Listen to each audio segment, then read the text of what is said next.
दोस्तों, आज की इस वीडियो में हम बात करने जा रहे हैं स्टीव जॉब्स की उस स्पीच के बारे में जिसे विश्व की सबसे बेहतरीन स्पीच माना जाता है। मोटिवेशन के गुरु कहे जाने वाले संदीप माहेश्वरी जी ने भी इस स्पीच को सुनने के लिए हाईली रिकमेंड किया है।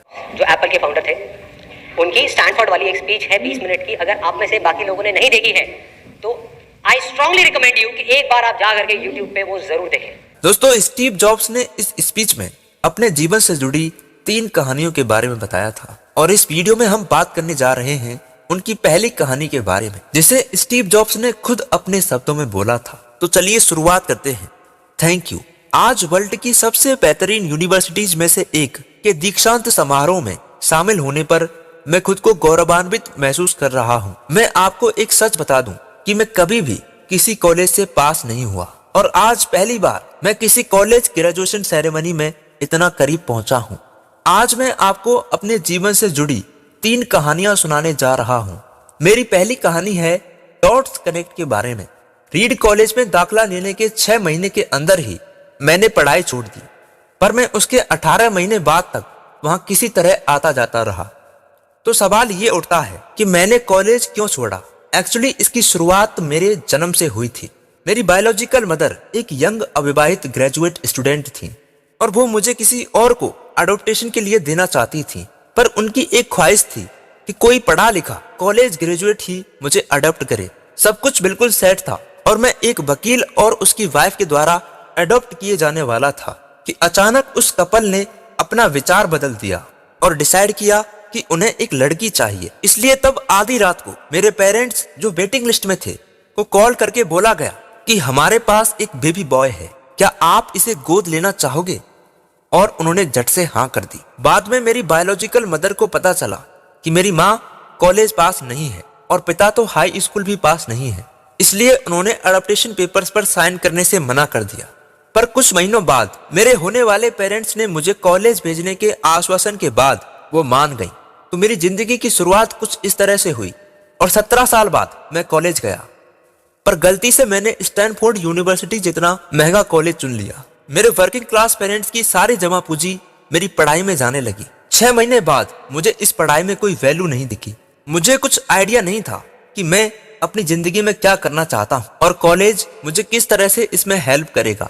और ऊपर से मैं अपने पेरेंट्स की सारी जमा पूंजी खर्च करने में लगा हुआ था। इसलिए मैंने कॉलेज ड्रॉप आउट करने का निर्णय लिया और सोचा जो होगा देखा जाएगा। उस समय तो सब कुछ मेरे लिए काफी डरावना था, पर अब जब मैं पीछे मुड़कर देखता हूँ तो मुझे लगता है कि ये मेरी जिंदगी का सबसे अच्छा डिसीजन था। जैसे ही मैंने कॉलेज छोड़ा, मेरे ऊपर से जरूरी क्लासेस करने की बाध्यता खत्म हो गई और मैं चुपचाप अपने इंटरेस्ट की क्लासेस करने लगा। पर यह सब कुछ इतना आसान नहीं था। मेरे पास रहने के लिए कोई रूम नहीं था, इसलिए मुझे दोस्तों के रूम में फर्श पर सोना पड़ता था। मैं कोक की बोतल को बेचकर मिलने वाले पैसों से खाना खाया करता था। मैं हर संडे 7 मील पैदल चलकर हरे कृष्णा मंदिर जाता था ताकि कम से कम एक हफ्ते में एक दिन पेट भर के खाना खा सकूं, और ये मुझे काफी अच्छा लगता था। मैंने अपनी लाइफ में जो कुछ भी क्यूरियोसिटी और इंटेंशंस की वजह से किया, वो बाद में मेरे लिए प्राइसलेस साबित हुआ। Let me give an example. उस समय रीड कॉलेज शायद दुनिया की सबसे अच्छी जगह थी जहां कैलोग्राफी सिखाई जाती थी। पूरे कैंपस में हर तरफ पोस्टर, हर एक लेबल बड़ी खूबसूरती से हाथों से कैलोग्राफ किया जाता था। चूंकि मैं कॉलेज से ड्रॉप आउट कर चुका था, इसलिए मुझे नॉर्मल क्लासेस करने की कोई जरूरत नहीं थी। इसलिए मैंने तय किया कि मैं कैलोग्राफी की क्लासेस करूंगा और इसे अच्छी तरीके से सीखूंगा। और मैंने सेरिफ और sans सेरिफ टाइप की फेसेस के बारे में सीखा और किसी अच्छी टाइपोग्राफी को क्या चीज अच्छी बनाती है ये भी सीखा। यह बहुत खूबसूरत था, इतना आर्टिस्टिक था कि इसे साइंस द्वारा कैप्चर नहीं किया जा सकता था और यह मुझे बेहद अच्छा लगता था। उस समय जरा सी भी उम्मीद नहीं थी कि मैं इन चीजों का यूज अपनी लाइफ में करूंगा। लेकिन जब 10 साल बाद हम अपना पहला मैकिंटॉश कंप्यूटर बना रहे थे, तब मैंने इसे मैक में डिजाइन कर दिया और मैक खूबसूरत टाइपोग्राफी युक्त दुनिया का पहला कंप्यूटर बन गया।